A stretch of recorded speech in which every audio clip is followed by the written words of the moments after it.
Bonjour et bienvenue pour cette exploration. Aujourd'hui, on se penche sur le monde assez fascinant des voix IA. Il y a du nouveau, apparemment.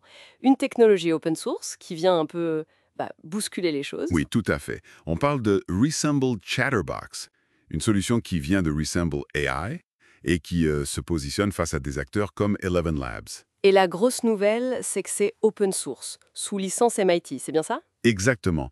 Et ça change pas mal de choses. Ils promettent du clonage de voix très rapide, genre 5 secondes d'audio suffisent. Ah oui, 5 secondes seulement?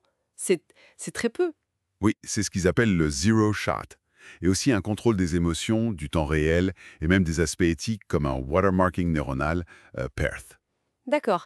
Et par rapport aux solutions existantes comme Eleven Labs que vous mentionniez? Ben, les premières comparaisons sont intéressantes.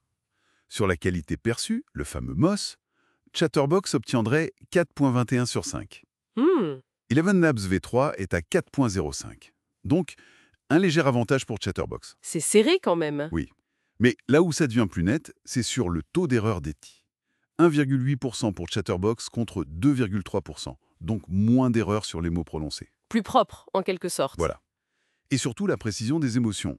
Là, l'écart est assez frappant. C'est-à-dire Chatterbox attendrait 89% de réussite pour l'émotion voulue. 89%? Oui, contre environ 72% pour Eleven Labs. Presque 20 points d'écart, c'est énorme dans ce domaine. Effectivement, ça veut dire une voix qui sonne beaucoup plus naturelle, plus convaincante. C'est l'idée. Et ils ajoutent une vitesse de génération qui pourrait être 2 fois plus rapide. Et cette capacité de clonage quasi illimitée. L'analyse vidéo qu'on a consultée montrait des exemples, non? Sur le contrôle de l'émotion. Oui, tout à fait. On voyait bien qu'on peut ajuster l'intensité. Ils testaient avec des réglages d'exagération différents. Pour adapter la voix au contexte du texte, j'imagine? Exactement. Pour une phrase qui demande de l'emphase, on augmente et ça rend la voix plus cohérente. C'était assez net. Et les clonages? J'ai lu que même des voix complexes ou connues, comme celle de Trump, étaient plutôt réussies. Oui, l'exemple sur Hugging Face était assez bluffant apparemment. Et il y avait aussi cette fonction pour créer des voix d'agents, un ton de service client, même si l'audio de base était différent. Intéressant. Mais alors, comment ça fonctionne? En bref, c'est quoi la technologie derrière? Alors, ça s'appuie sur une version adaptée de l'architecture Llama, un modèle avec 0,5 milliard de paramètres, ce qui est relativement léger. D'accord, lama, ok. Et le processus, en gros, d'abord comprendre le texte, puis prédire la prosodie, le rythme, le ton, et enfin, générer l'audio avec un vocodeur, un IFIGAN. C'est là qu'ils intègrent aussi le watermarking, le PTERF. Et pour les émotions, vous parliez de contrôle fin. Ça passe par ce qu'ils appellent des vecteurs d'affect. En gros, des paramètres numériques qu'on ajuste pour dire au modèle quelle émotion et quelle intensité on veut. Bon, et l'aspect open source, licence MIT, ça implique quoi pour l'utilisateur? Il faut une machine de guerre pour faire tourner ça? Justement non, c'est ça le point fort.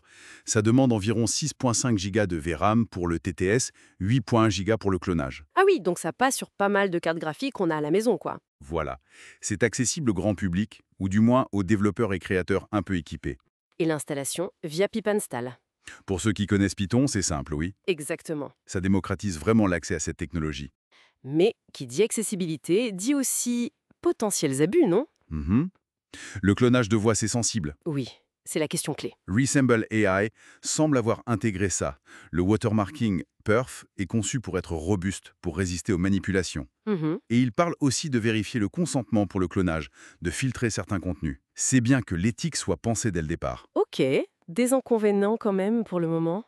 Pour l'instant, c'est principalement en anglais. Ça, c'est une limitation claire. D'accord. Et quelques retours mentionnent de petits artefacts audio parfois. Mais bon, c'est courant avec ce genre de techno, surtout au début.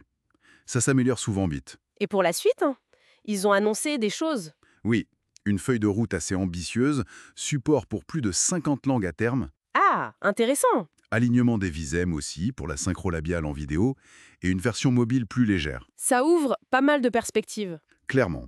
Et le succès sur GitHub, plus de 4000 étoiles en une semaine, ça montre qu'il y a un vrai intérêt, une attente pour ce genre d'outils open source. Donc, pour résumer, Resemble Chatterbox, c'est un nouveau venu très sérieux sur le marché de la synthèse vocale.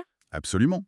L'open source, les performances annoncées, l'accessibilité, c'est un concurrent qui pourrait vraiment changer la donne. Et ça va sûrement pousser les autres acteurs, comme Eleven Labs, à innover encore plus vite, j'imagine. C'est certain, cette concurrence est saine, elle va stimuler tout le secteur. On va suivre de près comment les solutions commerciales vont réagir. Oui, ça va être passionnant à observer. Et peut-être une dernière pensée, au-delà de la technique pure, cette facilité grandissante à cloner, à moduler les voix, qu'est-ce que ça va changer pour la création, pour l'accessibilité, ou même pour notre rapport à la voix elle-même? C'est une excellente question. Ça ouvre un champ de réflexion immense sur l'avenir de nos interactions et de l'identité vocale. Beaucoup de choses à méditer.